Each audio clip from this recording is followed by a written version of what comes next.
call the police! I had saved $300,000 for my retirement, but for some reason, it vanished when my eldest son moved out. While my second son is arranging for the police, I contacted my eldest son. Then he yelled at me, "Stop it!" I was shocked, but I had already reported it to the police. My name is Susan. When I was young, I moved to New York City to work, and I had 2 sons. Both my sons are now 18 years old, and my husband passed away early. I've reached 60 and retired. I had saved $300,000 for my retirement, so I'm not too worried about living expenses. Still, it's time to think about my future living arrangements. During this time, my eldest son, Robert, who had always lived in our parents' house, decided to move out. Robert's wife, Mary, had expressed her dissatisfaction to my eldest son, saying that she didn't want to take care of me in the past. I had expected this conversation someday. I have no desire to be looked after by my eldest son's wife. In fact, my eldest son's wife can't even cook or do household chores, so I've been doing it for both of them all along. Have you found a place yet? Not yet, but we plan to decide soon. Let me know when the move is settled. Richard and the others say they will take me on a trip to celebrate my retirement soon. Understood. I'm saving money now, and I'll leave once I have enough. I reported my eldest son's situation to my second son over the phone. My second son said, In that case, how about installing security cameras? Without Robert around, you might be an easy target for burglars. That's true. I've heard on the news that seniors living alone are often targeted. Moreover, the trip I'm taking with my second son and his wife is a bit longer this time. I was certainly anxious about leaving the house empty for an extended period. I quickly purchased the security cameras that my second son had researched for me. They should arrive tomorrow. Little did I know they would come in handy later. Sometime after hearing about my eldest son and his wife moving out, my eldest son's wife approached me about moving expenses. Mother-in-law, can we borrow little money for our moving expenses? I've actually been let go from my part-time job. Without some help, we won't have enough for the move. Fired from a part-time job? What on earth did you do? Mother-in-law, please, lend us the money. Upon my eldest son's wife's desperate plea, I reluctantly agreed and gave her the money for moving and enough to live on for a while. Make sure you pay it back. Yes. She always responds well. But that's about it, I thought, criticizing my eldest son's wife inwardly as I considered talking to my eldest son. A few days passed. My eldest son seemed uninterested in preparing for the move, so I asked him about it. Then I came to know a shocking truth. I lent the moving expenses to Mary the other day, so shouldn't you be able to move now? Huh? I don't know about that. What? I was shocked and opened my eyes wide. She said she'd pay it back after moving, didn't she? I don't know about that. How much did you lend her? About $3,000. What? There's no way we can pay that back. I'm a temporary worker, you know. But Mary said she needed the loan. I couldn't hide my surprise. Just then, my eldest son's wife came home. I hurried to the entrance and confronted her about what she had done with the moving money. I'm sorry, I spent it. But you have money, mother-in-law. So $3,000 isn't a big deal, right? That's not the point at all. What on earth did you spend it on? Designer bags and new clothes. The new ones were so cute. But I can't spend money until I find a part-time job. Don't worry, I'll pay you back as soon as I find a part-time work, little by little. I was at a loss for words at my eldest son's wife's statement. I've retired, so I need that money back. You understand that, don't you? I understand, so quit nagging. Is this what they call wife bullying? Ugh, I just want to leave this house as soon as possible. My eldest son's wife just kept saying whatever she wanted. I regretted lending her the money and wondered why I had done so. Today, my second son Richard was scheduled to come home. Richard has a 1-year-old child, and his wife, Beth, is a hard worker, currently on maternity leave. He had promised to take me on a trip next time, so we were planning to decide on the dates. Since my eldest son hadn't returned from his temp job yet, it was just me and my eldest son's wife at home. Mary, Richard, and the others are coming today. Can you help me out? Me? Huh? I can't cook or anything. I just got my nails done the other day. Well, can you set the plates or do the shopping? Richard and the others are coming for lunch. You like Richard more than Robert, don't you, mother-in-law? That's not true. I just want to spend some quality time since it's been a while since we have seen them. When I said that, my eldest son's wife had a clearly dissatisfied look on her face. I don't intend to favor one brother over the other, but since it's been a while since we've seen each other, it's natural to give a little preferential treatment. Although, my eldest son's wife has some challenges in her personality, I have never compared her to Beth. Though that's the case, my eldest son's wife doesn't like my second son's wife and always takes a confrontational attitude. When my second son and his wife arrived at the house, my eldest son's wife stared at my second son's wife. Wearing something plain again today? Can't you put a little effort into it, especially in front of mother-in-law? It's frustrating how she says things to elevate me. Things she's never even thought of herself. Don't worry about it, she's just in a bad mood. I tried to provide support with those words. But my second son's wife looks down, appearing apologetic. My second son's wife is always bullied by my eldest son's wife, like this. I try my best to defend my second son's wife, but it seems my eldest son's wife doesn't like that either. When I return to the kitchen, I admonish my eldest son's wife.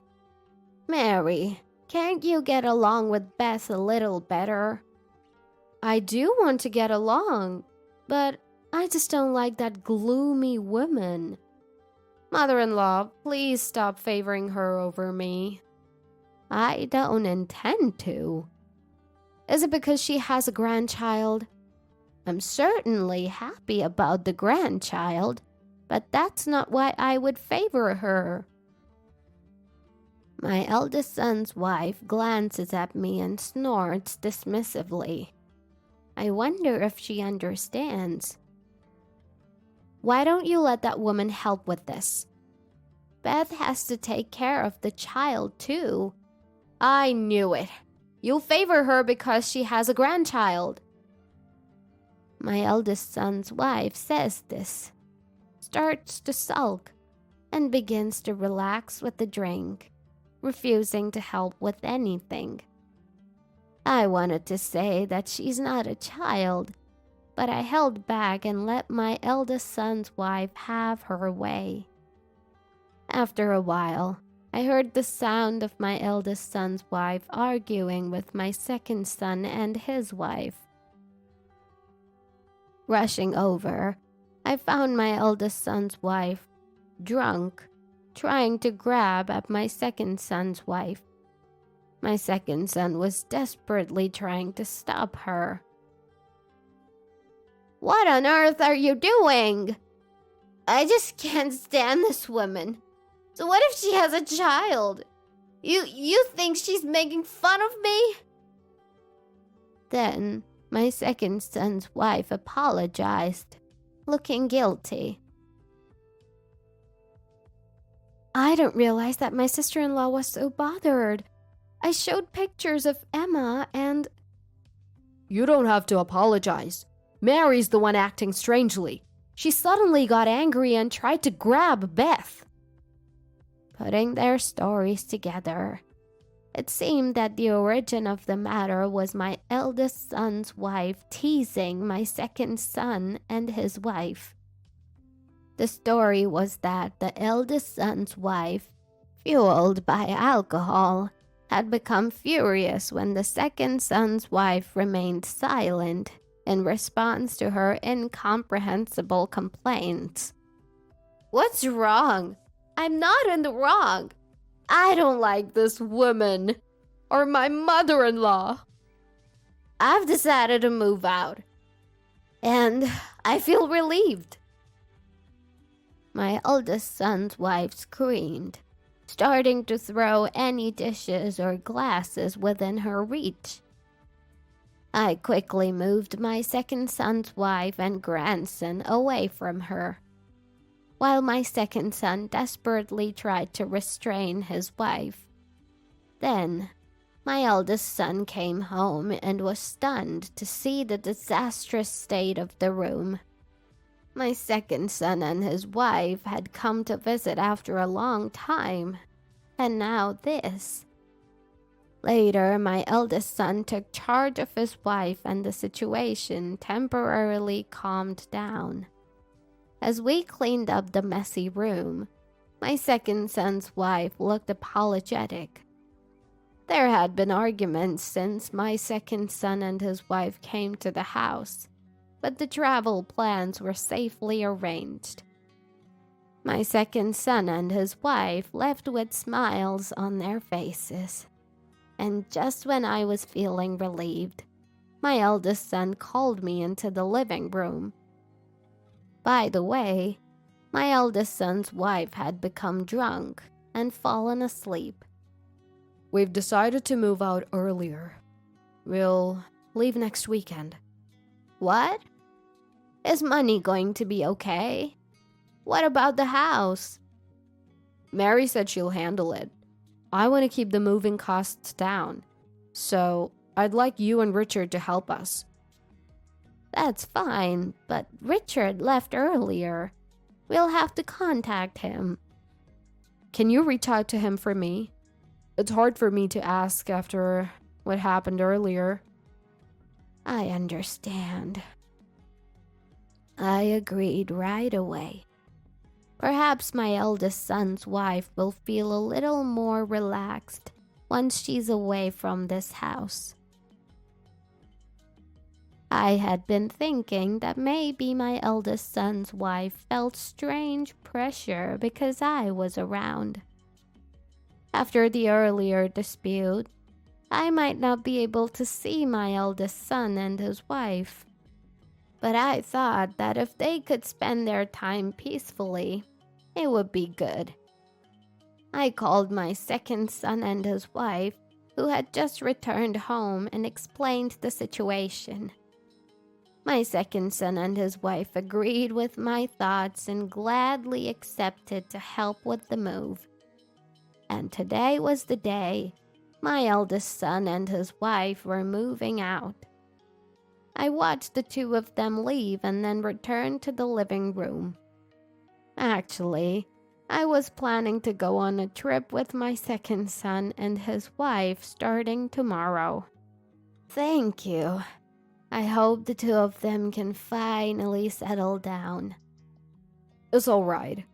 I really hope they can settle down. While my second son and his wife are taking a break with coffee and cookies, I return to my room and start preparing for the trip. If it's a trip, it will surely cost a lot of money. Thinking so, when I opened the chest with the banking card inside, I was stunned. This is terrible. As I rushed down to the living room, my second son and his wife looked at me, dumbfounded. The savings! The banking card I was saving for our retirement is gone! At my words, my second son and his wife's eyes widened in shock. A thief? When did this happen? What should we do? As I was panicking, my second son's wife hesitantly asked, "How much was in it?" $300,000. At my words, my second son and his wife were frozen. "Call the police! It must be a thief!" I yelled to my second son, and he hurriedly pulled out his mobile phone. Wait, what about my eldest son and his wife? They moved without knowing a thief had been in the house, so they might have trouble if something was missing. I called my eldest son. "Robert, a thief! A thief was in our house. We didn't notice at all. But please check carefully when you unpack to make sure nothing was stolen." Huh? What do you mean? My banking card is gone. There was $300,000 in it. Surprised, my eldest son paused for a moment and then nervously uttered something to confirm. $300,000? Is that true? Yes, I've been saving it for my retirement since Dad passed away. We're contacting the police now. As I desperately pleaded, my eldest son exclaimed, "What?" in an unusually loud voice. Wait, hold on. No, that is... As my eldest son panicked, my second son's wife turned the conversation to me. "I know you're talking, but doesn't this house have security cameras? In the rooms?" "That's right. There was one in that room too." "Shall we check it?" Hearing this, I hurriedly pulled out the computer from the chest. I'm not familiar with the detailed use of a computer, but since using a mobile phone to view the security cameras was hard to remember, my second son gave me an old computer. I handed the computer to my second son's wife. After skillfully operating the computer, my second son's wife was shocked and speechless. I watched my second son's wife's reaction, and feeling suspicious, I peered into the screen. where I saw. At that moment, the voice of my eldest son, still on the line, echoed, "No, don't call the police! Mary might get falsely suspected!" In shock and astonishment, I listened to my eldest son's desperate plea. 30 minutes later, my eldest son hurriedly drove back. Facing my eldest son and his wife, anger was slowly welling up inside me. "Did you already call them? It's just a little misunderstanding. Let me explain. Please don't involve the police." "I'm sorry. I've already reported it. More importantly, can you explain what's going on?" As I said this, my eldest son looked apologetically at his wife, who ignored him without showing any sign of remorse. I felt anger towards my eldest son's wife. "I heard this was given to me. But more than that, if you call the police, Mary will get caught. I'll return this. Can't you forgive us?" My eldest son said this, handing me a banking card. It had already been used for moving expenses and apartment fees. This was what my eldest son's wife meant by somehow taking care of it. The security camera clearly showed my eldest son's wife taking the banking card from my chest. "This is my retirement money. Why did you take it without asking?" "I was treated horribly here. I thought I'd keep it as a compensation." "I've never treated you badly. I never forced anything on you. And you had 3 proper meals a day, didn't you? What exactly are you unhappy about?" As I said this, my eldest son's wife's face turned red, and her eyes narrowed in anger. "I've suffered more mental distress than Beth. Being called to the house on purpose, it felt like I was being told to show my grandchild, and it was painful." My eldest son's wife made such a delusional claim. I still couldn't forgive her. Stealing someone's belongings is what a thief does. Do you understand that? I lived in this house too, so it's also mine. Calling me a thief is just cruel. My eldest son's wife said this and began to cry. My eldest son begged me. "Please forgive her. I beg you, Mom." Did they think I would forgive such a thing? I felt anger welling up even towards my irresponsible eldest son.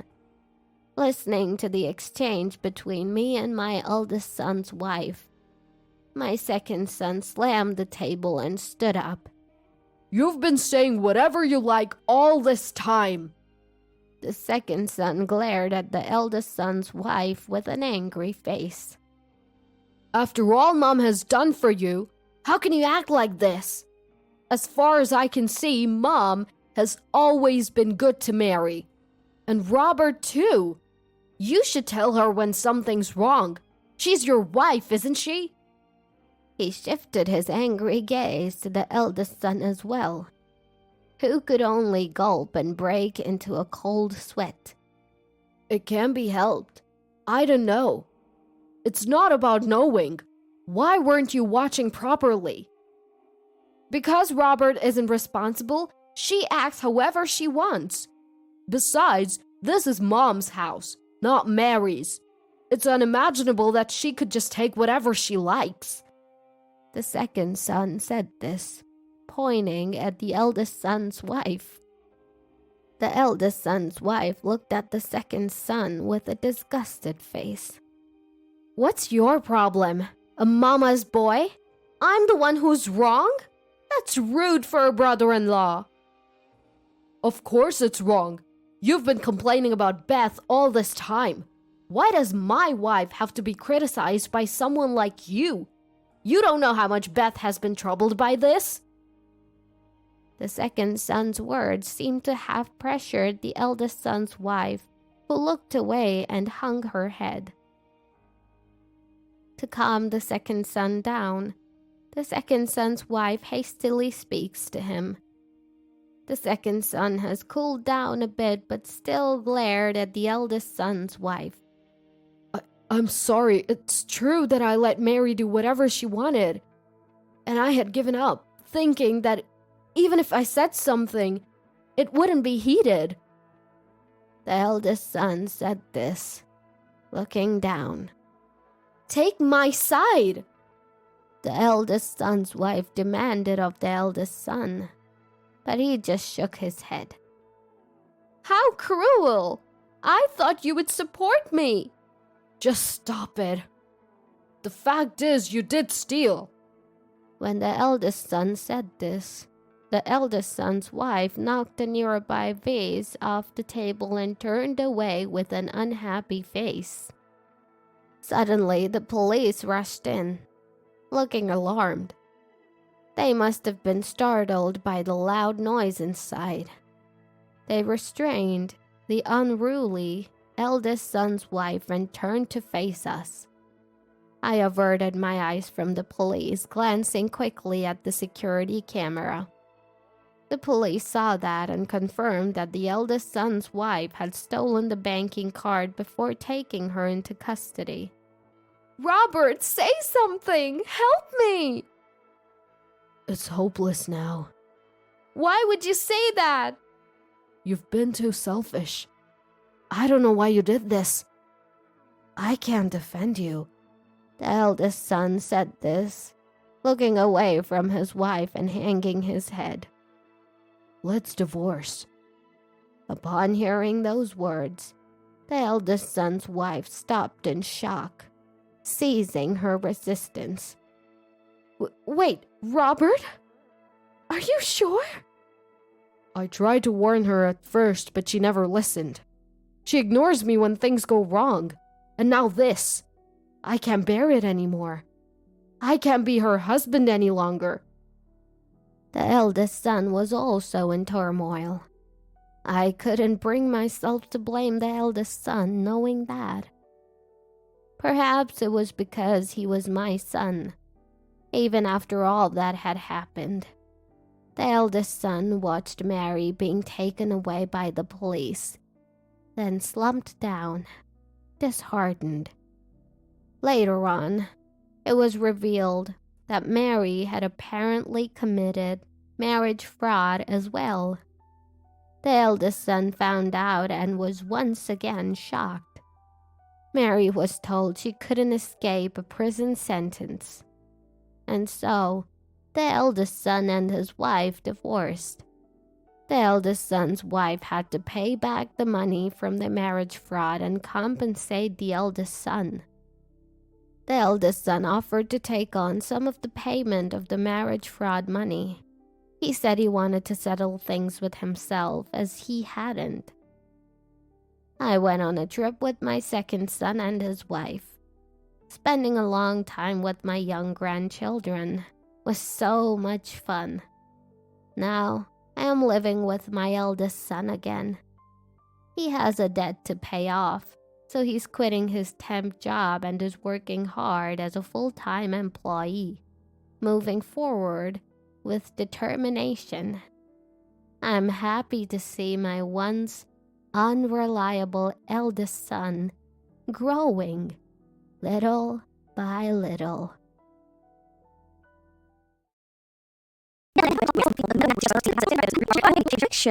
A reddish scar stretched from my right cheek to my ear. Makeup somewhat hides it, but will it still stand out? Lost in my thoughts, in front of the mirror, my husband approached. What are you doing? Just trying to cover this up a bit. Don't worry too much. You're beautiful just the way you are. His words warmed my heart. He's such a kind soul. Thank you. It's a thing of the past. I don't mind. I mean, I have my loving husband and son. What's a little scar, right? I wish I could truly say that, but a woman's vanity? Having a permanent burn mark on my face is hard to overlook. The scar is from a fire at my childhood home when I was in high school.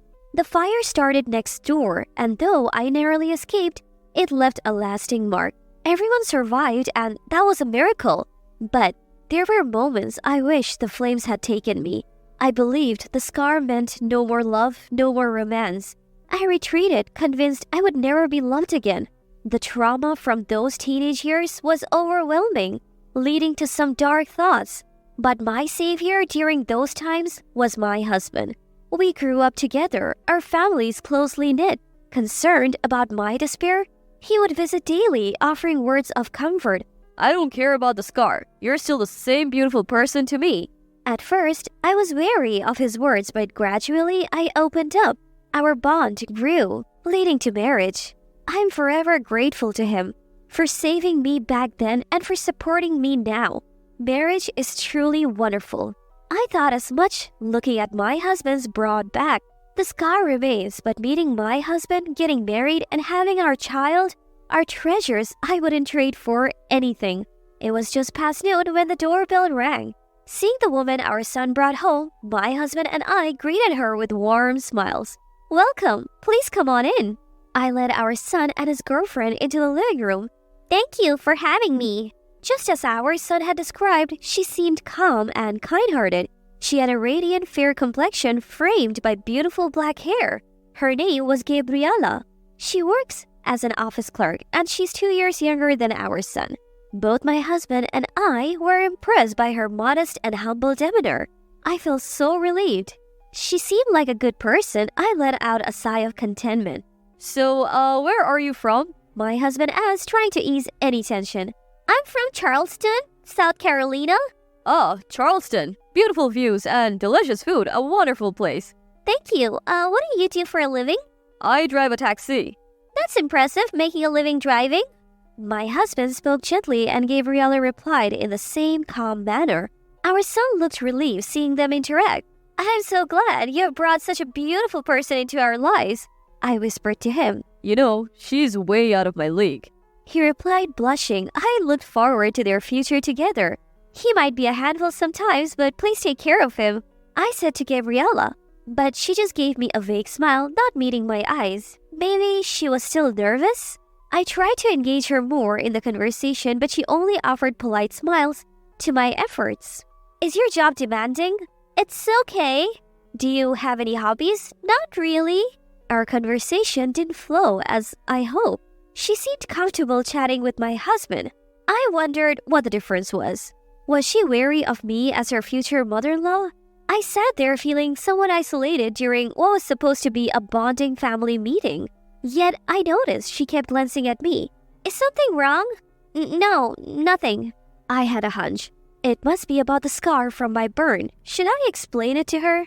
But then again, sharing a sad story on such a happy occasion didn't feel right. As I pondered this, it became time to wrap up. The day ended without us having a meaningful conversation.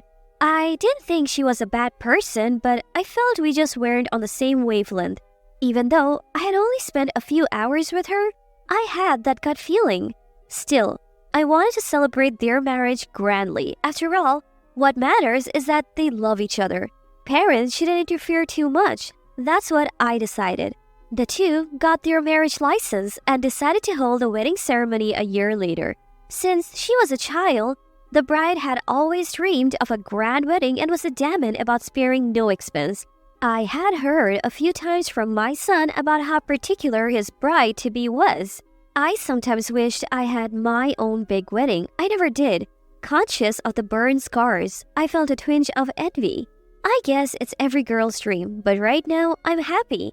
My son moved out and it's just me and my husband. It feels refreshing, like we're newlyweds again. From now on, if we can live modestly in our old age, that's enough for us. Hey, What is it, Daniel? did you send something to Gabriela? Yes, I sent her the oranges our neighbor gave us.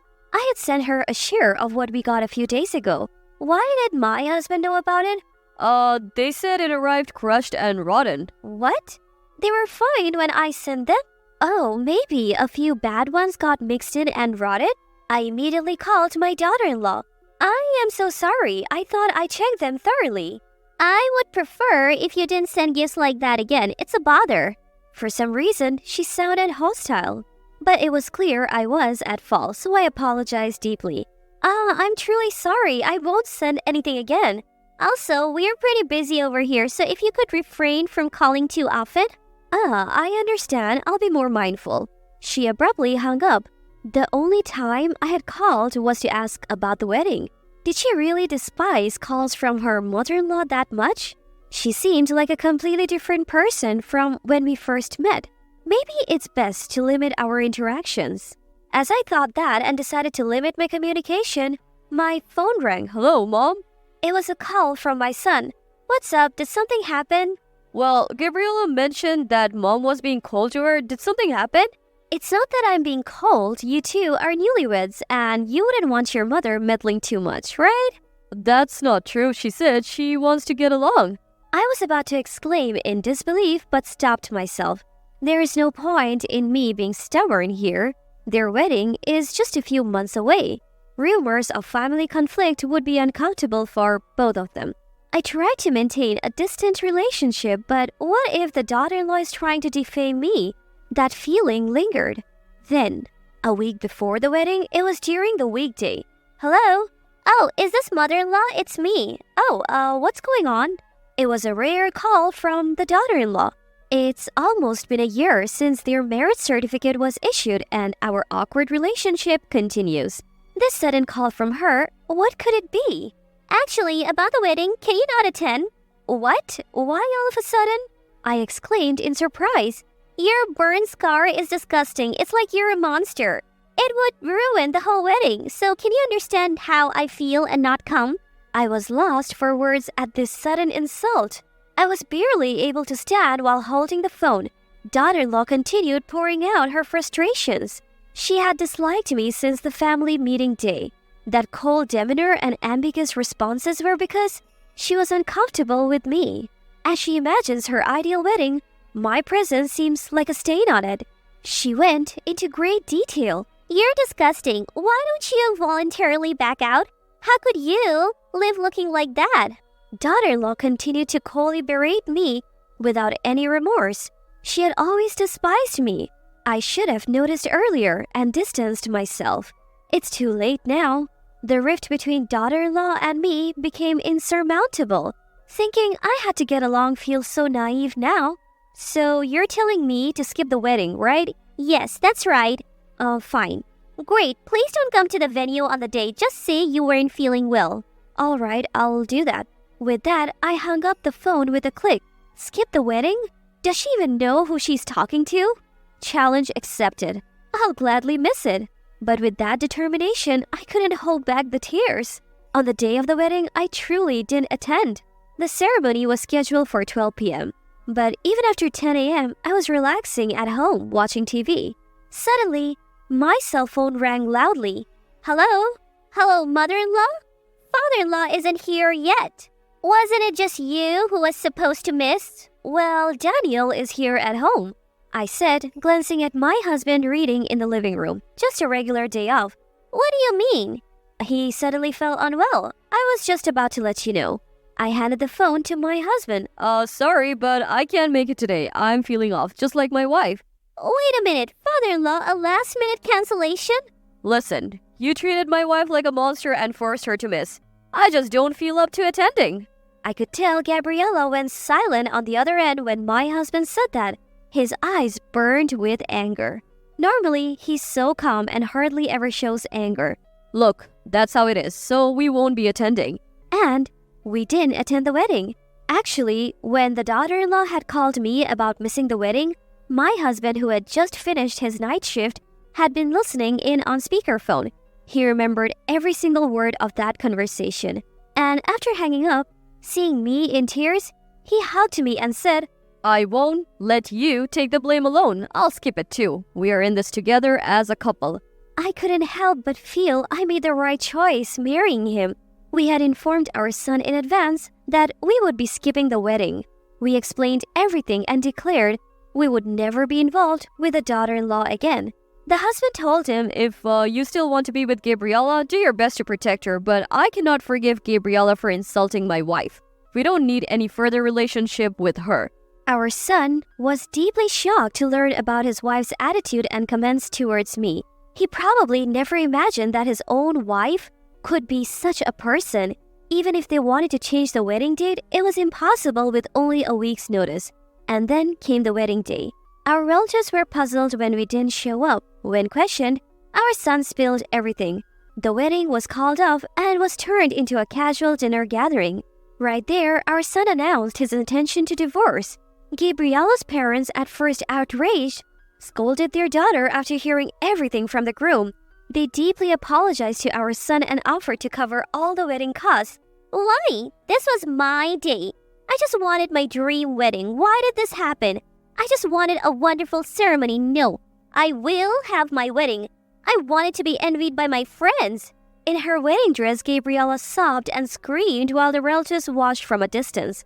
Afterwards, the two formally divorced. Their marriage lasted just a little over a year. Upon hearing about the whole fiasco, friends and acquaintances distanced themselves from Gabriella, leaving her isolated. From time to time, she contacts our son. Nobody's on my side, not even my friends. You're the only one for me. But our son remains steadfast and seems to ignore her. The only thing I regret is that my son's wedding ended in such a sad way. Even if it was largely Gabriella's fault, I can't shake off the guilt of being part of the reason. It's okay, Mom. This happened because of my choices. I want a relationship like you and Dad's. I want to trust and support each other. I never expected our son to say that to me. Overwhelmed with emotion, I gently stroked his head. Life is long. Even in tough times, it's okay. There was always chances for happiness in the future. It all started on a bitterly cold night when snow was swirling in the air. Out of nowhere, my cell phone rang. Picking it up, I was greeted by the wrathful voice of my mother-in-law on the other end. It's because of you that my daughter's in this state. Her face is unrecognizable. It's atrocious. You need to take responsibility. Why did you abandon my daughter? You're despicable. My name is Amy, and I'm 33 years old. I live with my husband, Zach. Zach has his parents and an older sister. That single phone call from my mother-in-law that night turned my life upside down. Give me back my lively girl! Why did you do something so horrible? I swear, I'll make you pay for this. I'll never forgive you. My mother-in-law, possibly out of shock, was making no sense. All she did was spew venom at me. Mother-in-law, please calm down. I have no idea what you're talking about. Even in my confusion, I tried my best to console my mother-in-law, desperately trying to listen to what she had to say. But all my efforts were futile. You have no right to be calm at a time like this. It's all your fault. And yet, you have the audacity to say such things. Why didn't you help her? Why did you abandon her? My mother-in-law was just yelling loudly while crying, and there was no conversation at all. Even when I told her to speak slowly, it was like my voice was not reaching her ears, and my mother-in-law's vitriol continued endlessly. My father-in-law, who seemed to have been behind my mother-in-law, took over the phone. Amy, I hope you understand what you've done. Do you understand the state our daughter is in now? Fortunately, her life is not in danger, but she has severe injuries. Why did you let her suffer like this? Since my father-in-law was a little calmer, I honestly told him, Father, I'm sorry. I really don't understand what you two are talking about. What on earth happened? He looked perplexed that I knew nothing, but somehow I got him to tell me the story. It was content that made me doubt my ears. My sister-in-law, a single mother, was living with her young child about a 20-minute walk from my home. She had a young boyfriend who she had been dating for some time, and he frequently visited. I had heard from Zach that he had a quick temper and had often raised his hand to my sister-in-law. Apparently, his mood was bad last night, and my sister-in-law suffered from more violence than usual. She felt danger to their lives, so she picked up her child in a frenzy and ran out of the house into the falling snow. Without anywhere to go, my sister-in-law thought of her brother, who had lived nearby, and ran desperately, hoping to find refuge at our house. When my sister-in-law rang the doorbell, Zach, who was home at the time, answered. My sister-in-law stood outside the door, holding her child in her only clothes, her face bruised and gasping for breath. Anyone would have known at first glance that something was wrong, but Zach did not show concern for his own sister. Instead, he seemed a bit irritated and said, If I let people in without permission, Amy will get mad. Sorry, but can you go home? She's scary when she's angry. You understand, right? Please leave. and turned her away from the door. My sister-in-law couldn't believe what her real brother had said, but she was in immediate danger and needed to hide somewhere, so she begged him in tears. At least lend me money for a hotel. She had left in a panic and didn't have her cell phone or wallet. But Zach said something even more astonishing. There's no way I have that kind of money. There's money in the house, but there's no way Amy would let me use it without permission. If I did something like that, she'd divorce me. Sorry, but could you try somewhere else? It's cold, so I'm going in. See you. And he closed the door, coldly sending my sister-in-law away. In utter despair, holding her young child, fearing that the two of them would freeze to death, she trudged back through the snow and reluctantly returned home, only to be met with even worse violence from her enraged boyfriend. My sister-in-law was beaten until her face was unrecognizable, and the child was kicked and lost consciousness. She tried to stop him by clinging to her boyfriend, but the violence only escalated, and her screams echoed through the neighborhood, along with the sound of breaking dishes and things being destroyed. A passerby who heard this and realized something was wrong reported it to the police. After that, my sister-in-law and her child, who had been beaten all over and collapsed, were found and immediately taken to the hospital in an ambulance. Now, although they are conscious, they are seriously injured and have been hospitalized with a prognosis of 1 month for full recovery. I got home late last night because of work, and my sister-in-law did not come after I got home. If I had been there, I would have never turned her away. If I had seen my sister-in-law in that state, I think I would have immediately judged it to be dangerous, let her in, and then called the police.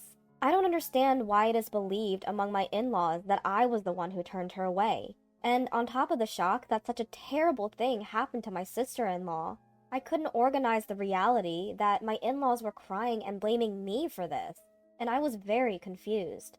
Despite my father-in-law's relentless accusations, I knew I had to clear up the misunderstanding. Frantically, I explained. I wasn't home when sister-in-law came by. I worked late last night at the cafe I run. Had I been home, I would have noticed her unusual behavior and let her in. I would never turn her away. Please give me some time to figure out what happened. Although he wasn't convinced, he seemed to cool down and hung up the phone. That day, I was working late at my cafe, developing a new menu. I had informed Zach about the expected time I'd be home, but I ended up working longer. I ended up missing the last subway and had to take a taxi, not arriving home until past midnight. When I got home, I saw Zach, but he didn't mention a thing about his sister. I was confused about why he had done what he had, so I confronted him after he came home from work that night. His response was shocking. I could tell something was wrong when she showed up, but I was just about to enjoy my beer, and it was cold outside, so I wanted to close the door quickly. Plus, I didn't think there was anything I could do about it. I couldn't hide my anger at his selfish excuse. Didn't you feel anything seeing her like that? Why couldn't you at least let her in? She's been through a lot since you turned her away. When I detailed his sister's current condition, he justified himself by saying, "Remember how you used to complain when my parents dropped in without notice? I thought I was being considerate by not letting her in, thinking you wouldn't like it. What did I do wrong?" Turns out, he had assumed that I would be bothered if his sister showed up unannounced and turned her away. I asked him another question. Why didn't you lend her any money? You could have done that much, couldn't you? He responded, I was taken aback when she asked for money. I'm short on cash right before payday. I just lost money playing slots recently and I hardly had $10 in my wallet. If I gave her our household money, I knew you would get mad. So I refused. I don't see anything wrong with what I said. I was speechless, completely shocked. I had always thought he was a bit self-centered, but he also had many good qualities. I had been giving him the benefit of the doubt, but I realized it was a terrible mistake. He was incapable of making sound decisions because he always put himself first. He had no compassion for others, not even a bit of kindness.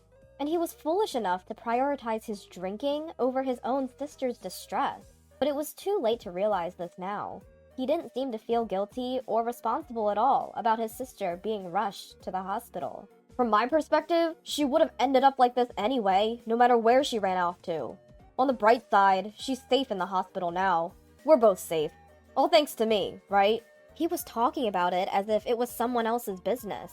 His heartless remarks were making me feel like I was losing my sanity. so I decided not to talk to him any longer.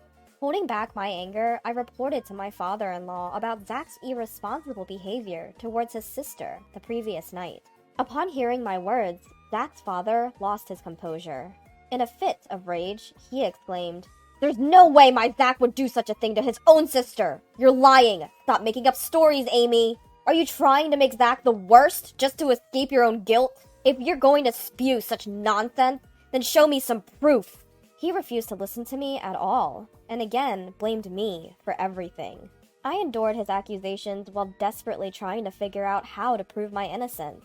If things remained this way, I would be branded a monster, while Zach, the real culprit who drove his sister away, would live on without any sense of guilt or retribution. This was a situation I could not tolerate. I remembered that my sister-in-law had arrived at our home around 9 p.m. that night. After much thought, I found something that could prove my innocence. My shop was equipped with a security camera. The footage clearly showed me working alone until around 11 p.m. that night. Armed with this footage and another piece of evidence, a taxi receipt that showed the time I got home, I went to my in-laws and proved that I wasn't at home at the time. "I was at my shop when your daughter came home. Do you believe me now?" It was probably something they didn't want to believe, but faced with clear evidence, they had no choice but to accept it. Zach's father, his hand trembling, muttered, "So Amy wasn't home then." Despite their shock, Zach's parents hurriedly called him in to uncover the truth about that night. The moment he arrived, they fiercely demanded, "Why did you drive your sister away?" Just as he had done with me, Zach tried to deflect all blame onto me, claiming that he thought I would dislike having his sister in our home. Hearing this, his father said, "We already know that Amy wasn't home at that time, but your sister says she saw a woman in the house. How do you explain that, Zach?" I was speechless. If there was another woman in our home at 9 p.m., there was only one possible explanation. "Wait, Zach, what is going on? Who is this woman?" I asked him, my voice shaking. Zach's face turned pale as he squirmed under the questioning from both his parents and me, until he finally confessed everything. When I told him I would be late because I was working on a new menu, he saw it as an opportunity to bring his mistress home. He knew I often came home after midnight when I was immersed in my work, so he felt safe in inviting her over. When his sister suddenly showed up asking to be let in, he panicked and drove her away for fear of his affair being discovered. "You fool! Not only did you betray Amy, but you also left your only sister out in the snow! What were you thinking? Why didn't you lend her any money? Explain yourself!" His father's anger was overwhelming, and Zach confessed the real reason he hadn't given her any money. He actually had plenty of spending money left, but he didn't want to lend it because then he wouldn't be able to buy the bag and shoes he wanted to give his mistress. He didn't want to upset his mistress for the sake of his sister, so he wanted to get rid of her quick, which led to shutting the door on her, Zach admitted. I was furious, but Zach's parents were even more so. "Before being a brother or a husband, you lack basic human decency. It's our responsibility as parents that you grew up to be this kind of person. But we cannot tolerate this and maintain our relationship. From today, we are cutting ties with you. Don't ever show your face to us again." Zach's father disowned him. In a similar vein, I added, "I'm divorcing you. You cheated on me and put your sister's life at risk by leaving her out in the snow. I can't live with someone like you anymore." Zach was shocked at being disowned and confronted with a divorce, all at once, and started begging for forgiveness, crying, I'm sorry! I won't do it again! Please forgive me!" He clung to his father's leg, but his father simply shook him off. "What you did is the absolute worst thing in our eyes." His parents and I never forgave Zach. Apparently, he had been having an affair with the other woman for a year now. The mistress was a coworker at Zach's company, who he'd been secretly bringing to our house when I wasn't around. It was infuriating to learn I'd been betrayed behind my back for so long. Zach even tried to blame his treatment of my sister-in-law on me, which only added to my anger, so I had no second thoughts about divorcing him. I made Zach sign the divorce papers and immediately submitted them. Right after, I headed to a law firm, hired a lawyer, and filed for substantial damages from both Zach and his mistress. I also called Zach's boss, who had been our matchmaker at our wedding, and reported through my tears that we were getting a divorce. I told him everything about Zach's affair and his mistress. Zach's boss, a man who despised anything against human decency, had repeatedly told Zach at our wedding to never betray his wife. As expected, he was furious when he learned about Zach's infidelity. Word reached upper management, and on his boss's advice, Zach was transferred to a branch office in the countryside. His mistress was moved to a different department where she was made to sort documents all day. However, my sister-in-law's revenge against the two was even more ruthless. Still suffering from the after effects of her injuries, she deeply resented Zach's actions that day. To vent her hatred, she did something even more extreme than what I did. By coincidence, she was working at one of Zach's company's clients and knew some of Zach's colleagues. Using her connections, she revealed and spread within the company the cruelty she and her child had suffered that day. The company's employees, who had thought the divorce was due only to the affair, were shocked to learn the truth. Zach's abandonment of his own sister to cover up his affair was a huge shock to everyone in the company. The rumor quickly spread throughout the company, and Zach was universally suspected of being a terrible human being. Once he was ostracized by everyone, his work was impacted, and after a while, he was demoted. He couldn't stand being avoided by everyone and found it hard to continue working at his new post, so he ended up quitting. To pay me the high alimony, he drained his savings and is still paying me by working live-in part-time jobs. Almost all his salary goes towards the payment, and I've heard he can't even afford a coat for winter and shivers in thin t-shirts. As for the mistress, she was stubbornly clinging to her job, amidst the judgmental glances of her coworkers, despite my demand for damages. After consulting my lawyer, I decided to ask her parents for the payment. When her parents learned about it, they were shocked and immediately made their daughter pay the full amount after confirming the facts. I kept receiving calls from her, which I never answered, but she left numerous abusive messages in my voicemail, saying, "Why did you tell my parents? I had to go into debt to make the payments. My life is ruined because of you." As I found it unbearable, I sent these messages to her parents. I received an apology letter later, promising they would never let their daughter trouble me again, and the harassing phone calls stopped. As for my sister-in-law, her abusive boyfriend's actions became a police matter, and she was able to file for damages for her injuries. It had been tough, but she finally managed to break up with him. My in-laws and sister-in-law apologized to me for initially suspecting me and for Zach's infidelity. Of course, both were painful experiences for me, but I could understand their outrage and loss of composure when they saw their daughter taken away in an ambulance after such severe abuse. After all, Zach's affair wasn't their fault. I didn't hold a grudge against them. On the contrary, I wanted them to properly heal the emotional wounds of my sister-in-law and her child, who had such a terrible experience. If I were in their shoes, I'm sure my parents would have reacted the same way. Furthermore, my in-laws and sister-in-law are fundamentally decent people. Now that I've divorced Zach, I'll probably never see them again, as they are now strangers to me. But I sincerely wish them well and hope they take care of themselves. I moved closer to the cafe I run. Since it's within walking distance, I no longer have to worry about the last train, and I can devote my time to coming up with new menu ideas. Though I was thrown around by unexpected events, I probably wouldn't have been happy if I continued to be married. There are things one must never do as a human being. I firmly intend to always keep that in mind and live a life I can be proud of. That's what I strongly believe. We're getting a divorce. I don't need a wife who abandons her husband. That's what my husband, Eldon, said to me after I gave birth at my parents' home. He even shoved pre-filled divorce papers in my face. Up until now, Eldon hadn't shown any concern for me during my pregnancy. In fact, he quit his job for selfish reasons and is now unemployed. I finally lost all love for Eldon. I don't need a husband like this, and it's bad for our child too. I coldly said, "Fine, I'll give you the divorce you want," and firmly decided to leave Eldon. My name is Gloriana Ambrosio. I'm a 30-year-old average woman working as an office employee.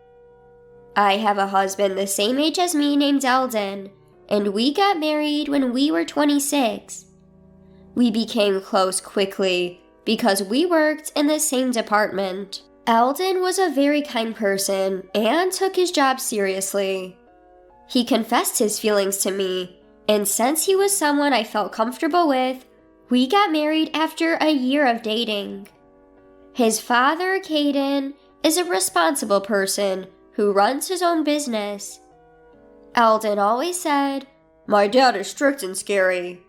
but Caden has been kind to me. We never had big fights, and our marital relationship was good. But then a major incident happened 8 months ago. I was called into the boss's office at work. Wondering what it was about, the boss told me something unexpected. Actually, I've heard Eldon's work attitude is poor. Specifically, he doesn't meet deadlines and doesn't apologize for being late to client meetings. His boss is at a loss about what to do. Could you talk to him? Shortly after Eldon and I got married, we were separated into separate departments. I was shocked. We had been in separate departments since we got married, and I had believed Eldon was working diligently. There was no sign of any change at home, and I started to worry that he might be under stress. I asked Eldon about it that evening. Then he promised me, "No, I'm not getting along well with my boss. I'll talk to him and resolve it, and I'll change my attitude." But a week later, he came home and said, "I quit my job. I can't work under that boss anymore." I checked with his boss, and it was true.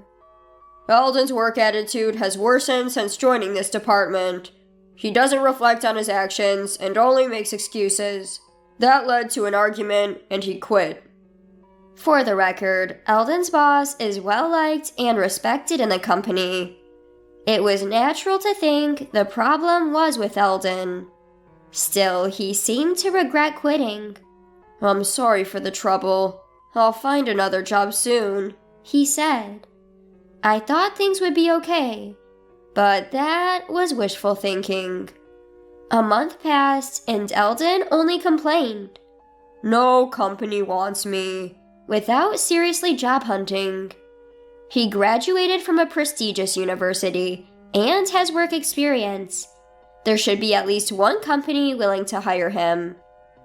When I asked what kind of company he wanted, he said, "One without a nagging boss, where I can make at least $5,000 a month. I went to a prestigious university. I should be picky." My thought was, you're being way too picky. I just wanted him to work like a normal person. But Eldon continued to avoid work, becoming fully unemployed. I was puzzled by Eldon's change of character. But one day, I came home from work to hear Eldon talking on the phone. "Since Gloriana is working, I don't have to. I'll just sweet-talk her into supporting me. I never thought pretending to be serious would work this well." At that moment, I realized I'd fallen for a complete fraud. The real Eldon was just a slacker who had been playing the role of a nice guy.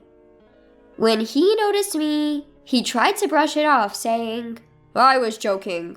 I'll look for a job." But I wasn't fooled.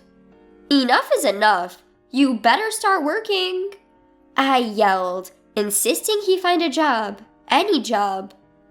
Part of my anger came from concern for our future, but there was another, more pressing reason. I was pregnant. I found out I was expecting around the same time Eldon quit his job.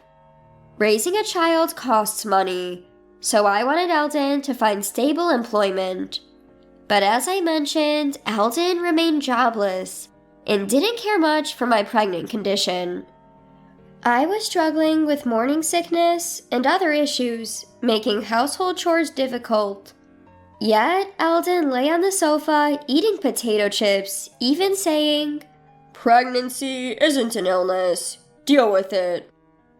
I had hoped he'd change as he became more aware of his impending fatherhood, but his attitude remained the same. In fact, it worsened.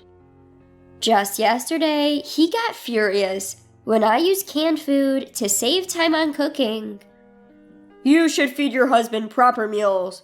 That's a wife's duty," he lectured. I was furious. We had a heated argument, and not once did he mention concern for our child. I'm seriously worried about our future together. Some might say, why not just divorce him? But if I do, our child will be born into a fatherless home. I'm emotionally unstable, especially with my first pregnancy, and the due date is approaching. I've decided to put off any serious discussions until after the birth. Given Eldon's unreliability, I chose to give birth at my parents' home. My parents agreed it was the best option, but even then, Eldon complained. "What am I supposed to do without you? Who's going to do the chores?" I was so fed up with Eldon that I angrily told him, "You're an adult, figure it out yourself," and went to my parents' home. I later gave birth to a healthy baby. When I felt better, I went back to Eldon for the first time in a while.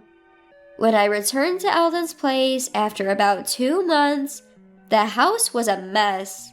Trash was scattered everywhere, and a pile of clothes lay next to the washing machine. As I stood there, stunned, Eldon appeared with bed hair. "Finally, you're back. There's something I want to talk about." Eldon pulled out a document with a malicious grin. It was a pre-filled divorce application. "I'm divorcing you. I don't need a wife who abandons her husband." Hearing this, my love for Eldon completely evaporated.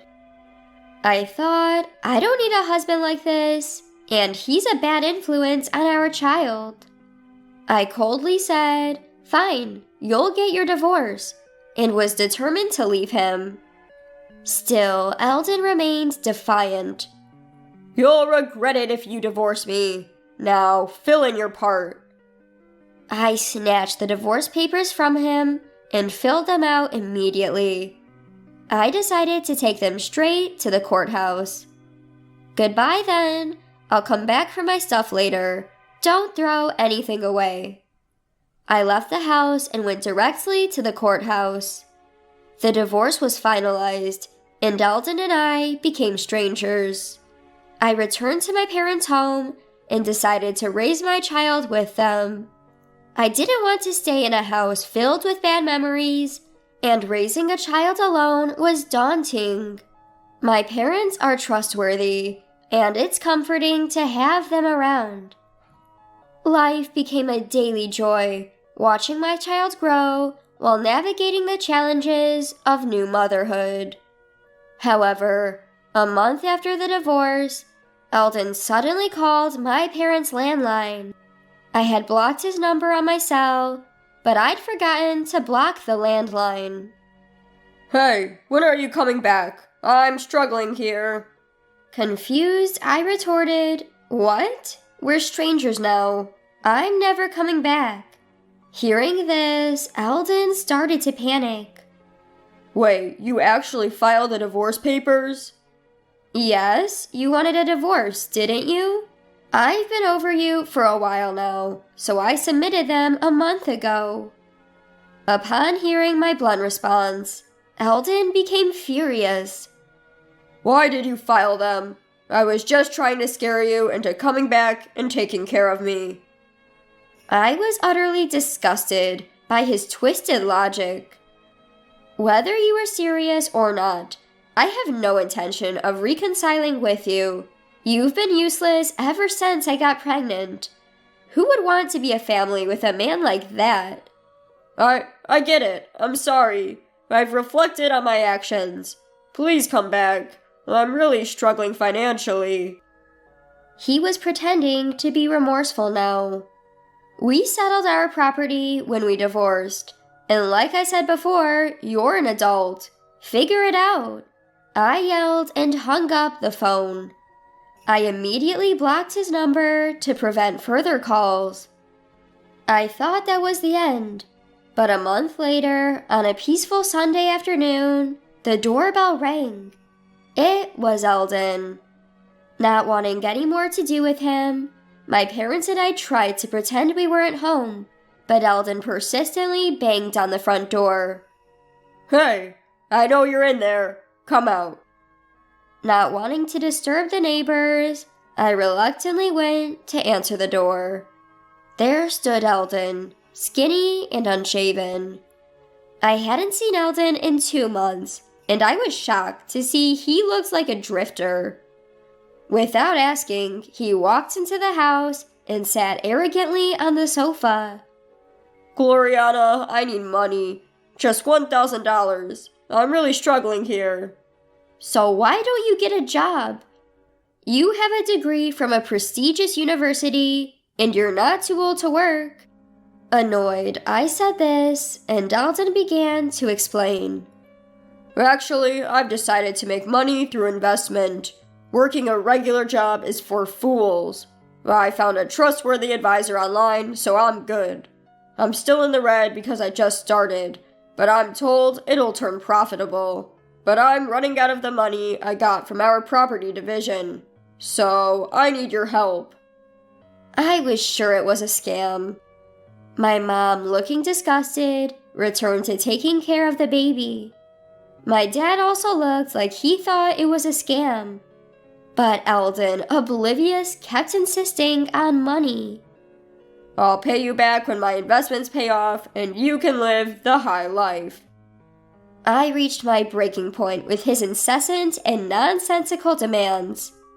If you don't stop, I'm calling the police. I was genuinely angry, and with my dad, we kicked Eldon out. The mention of the police kept him away for a while, but we never knew when he might show up again. We considered moving, but with a baby, it seemed ridiculous to incur moving costs just because of him. So my parents and I devised a plan for the next time Eldon showed up. Another month passed, and unfortunately, Eldon returned. Seeing him, my mom immediately made a phone call as planned. My dad and I let Eldon in and humored him for a while. His goal was still money. I'm in trouble. I can't reach my investment advisor anymore. I poured in over $10,000, and it was a scam. I have nothing left. You're the only one I can rely on. It was incomprehensible why he thought he could rely on me after all he'd done. But we couldn't just send him away. He might come back. So my dad and I listened to Eldon's complaints to buy time. We were waiting for reinforcements. When Eldon paused, I smiled reassuringly. Don't worry, I'll help you find a new job and a place to live. Eldon's face lit up, not knowing any better. Really? Yes, really. Just then, the doorbell rang. I checked and let the visitor in. It was the person my mom had called. Seeing the man's face, Eldon froze. Dad! My mom had called Eldon's father, Caden. Actually, my parents and I had been consulting with Caden about our Eldon problem. After hearing the whole story, Caden said, I apologize for the trouble my foolish son has caused you. If he bothers you again, please contact me. I'll come to pick him up immediately. So we decided to call Caden the next time Eldon showed up. Eldon was intimidated by his father, so we hoped this would have some effect. And it did. Eldon was furious. Why did you consult my dad? This is a family issue. I'm not a child. I don't need to rely on my parents. But his face was pale. Caden, on the other hand, seemed to explode with anger at Eldon's words. What kind of attitude is that after causing so much trouble? You've done something so terrible that even your parents have to intervene. What are you doing at 30? Eldon was silenced and was taken away by Caden. After that, Eldon started working as a general helper at Caden's company. He's being strictly trained in manners and how to be a decent human being. Moreover, his direct boss is quite strict, and if Eldon slacks off even a bit, he gets scolded. Life must be hellish for Eldon, and his salary is lower than when he was a regular employee. With debts to pay, he's not left with much. It's a far cry from his dream of making $5,000 a month without a nagging boss, and it must be tough. But he brought this upon himself, so I want him to suffer. As for me, I'm busy raising my child. My child is growing up healthy and strong. Life is tough, but my parents are supportive, and there are many experienced parents at my workplace, which is a big help. Recently, I went to the aquarium with my child and parents. My child was fascinated by the dolphins he saw for the first time and seemed to enjoy it. I want to give my child various experiences and want him to learn many things. I intend to do my best as a parent.